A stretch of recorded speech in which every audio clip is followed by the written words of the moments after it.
Hello, my name is Seth Oldham, and today I will present to you some of the work I've done while I've been here in the program. I've currently been interning with the Ohio Department of Transportation, but I'm actually drawing a project from where I volunteered for a couple of months in the last semester at the Economic and Community Development Institute, because I feel like it's a more applicable and appropriate program to illustrate some of my work. So what I worked on specifically at ECDI would be the home repair program. And it's a community development based program where we go in to help people who are over the age of 60, senior citizens, and disabled persons. And there are certain conditions that these people must also provide, such as income level. All people who are enrolled into the program must fall within 80% of the area median income. So what I'm going to go is go through the process here. I have a flow chart on my poster here to kind of walk you through and give you an idea of how that process works. So like all nonprofit organizations, our mission, which is to invest in people and build a greater, more lasting social and economic change in our community, everything begins with the funders. So that's where I began my flow chart here. And our funders, we're funded through several different entities and private donors, but the major funders and foundations that we work with is the Ohio Department of Development, the City of Columbus, Franklin County, and the Columbus Foundation. And we get money from them that comes right to us at the home repair program at ECDI. And from there, this is where the work begins. We get applications from all over. We sometimes solicit applications. We'll contact people who have been recommended to us, or social services will call us and they'll say, hey, we have this elderly couple that needs help. So we'll get these applications, and this is where my task comes into play. And what I did, I would review the applications and make sure that they had all their financial statements and everything else that we needed and required.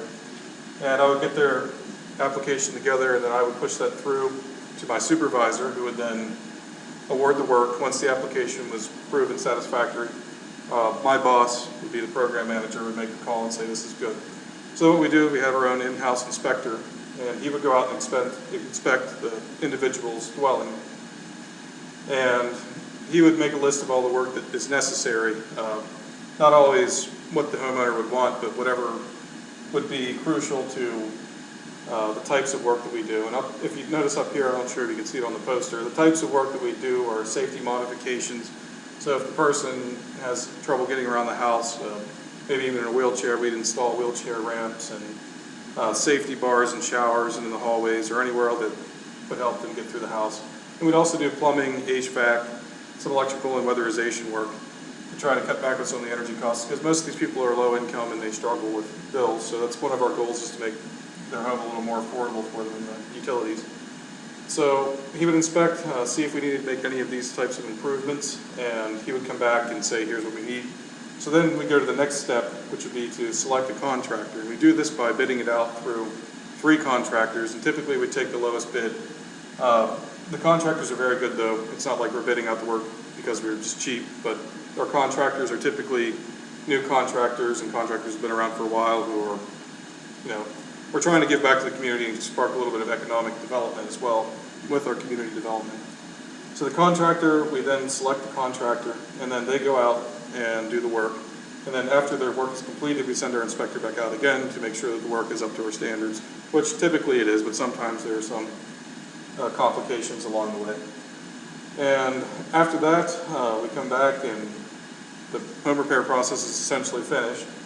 At that point, the individual can no longer receive work for the next year, but we do have a lot of repeat individuals that come back and get work periodically throughout several years. So it's not like it's a one and done kind of thing. We have lasting relationships with some of our clients. Just a little background information, ECDI was founded in 2005 in our home repair program. And since that time, we've been able to help over 250 people with their homes. And that amounts to several $1,000s. I think upwards of $500,000 we've been able to put into home repair, directly into home repair work. Typically, each home repair averages about $1,000, but there is some leniency with that. If you go back to our funders, we're able to leverage dollars a lot of the times. Like certain organizations, like the City of Columbus, will only put $500 towards a job, And if the job requires $1,500 or $2,000, then we'd be able to use the state money and leverage that with their money and be able to complete all the necessary work. So this kind of gives you an idea. There's not really much more to that, but yeah, ECDI is currently running strong and still making a lot of good, lasting, enduring social and economic changes in our community. So that's all I have.